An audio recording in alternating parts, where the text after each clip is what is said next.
মাত্র ১৩ বছর বয়স, অথচ কোলে ৭ মাসের সন্তান।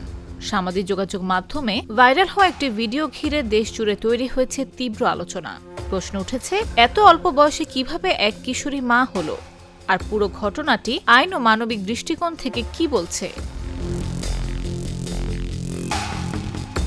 জানা গেছে, বর্তমানে ১৩ বছর বয়সী ওই কিশোরী গত বছর ৭ম শ্রেণীর শিক্ষার্থী ছিল। পরিবারের দাবি, টিকটকের মাধ্যমে ২২ বছর বয়সী শাকিল মিয়ার সঙ্গে তার পরিচয় হয়। পরে একাধিকবার তাকে বাড়ি থেকে নিয়ে যাওয়া হয়। কিশোরীর বাবার অভিযোগ, নোটারি পাবলিকের মাধ্যমে তথাকথিত বিয়ের কাগজ তৈরি করে মেয়েকে নিজের কাছে রাখেন শাকিল। তবে এ ধরনের বিয়ের কোনো আইনি ভিত্তি নেই বলেও দাবি করেছেন তিনি। চলতি বছরের ১ জানুয়ারি কিশোরীটি একটি ছেলে সন্তানের জন্ম দেয়। কয়েক মাস পর শিশুটিকে রেখে তাকে বাড়ি থেকে বের করে দেয়া হয় বলে অভিযোগ পরিবারের। এরপর সন্তানের হেফাজত ফিরে পেতে ঢাকা জেলা লিগ্যাল এইড কার্যালয়ে আবেদন করেন কিশোরী। পরে আইনগত সহায়তার মাধ্যমে শিশুটিকে উদ্ধার করে মায়ের কাছে ফিরিয়ে দেয়া হয়। আগামী শুনানিতে শিশুর অভিভাবকত্ব নিয়ে সিদ্ধান্ত হওয়ার কথা রয়েছে। অন্যদিকে অভিযুক্ত শাকিল মিয়া সব অভিযোগ অস্বীকার করেছেন।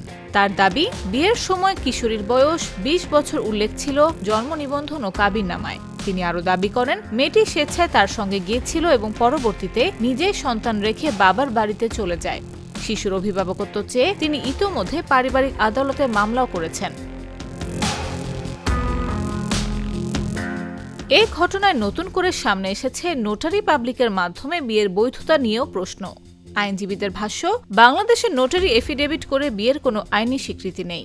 মুসলিম বিবাহের ক্ষেত্রে নিবন্ধিত কাজীর মাধ্যমে বিয়ে নিবন্ধন বাধ্যতামূলক।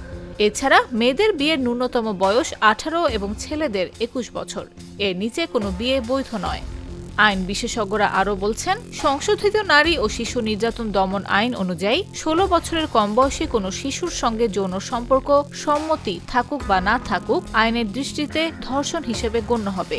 তাই এই ঘটনায় অপহরণ ও ধর্ষণের অভিযোগে নতুন মামলা করার প্রস্তুতির কথাও জানিয়েছে কিশোরীর পরিবার। ভাইরাল হওয়া এই ঘটনাটি শুধু একটি পরিবারের ট্র্যাজেডি নয়, বরং বাল্যবিবাহ, শিশুর সুরক্ষা এবং আইনের কার্যকর প্রয়োগ নিয়ে নতুন করে প্রশ্ন তুলেছে। এখন সবার নজর আদালতের পরবর্তী সিদ্ধান্ত এবং তদন্তের অগ্রগতির দিকে।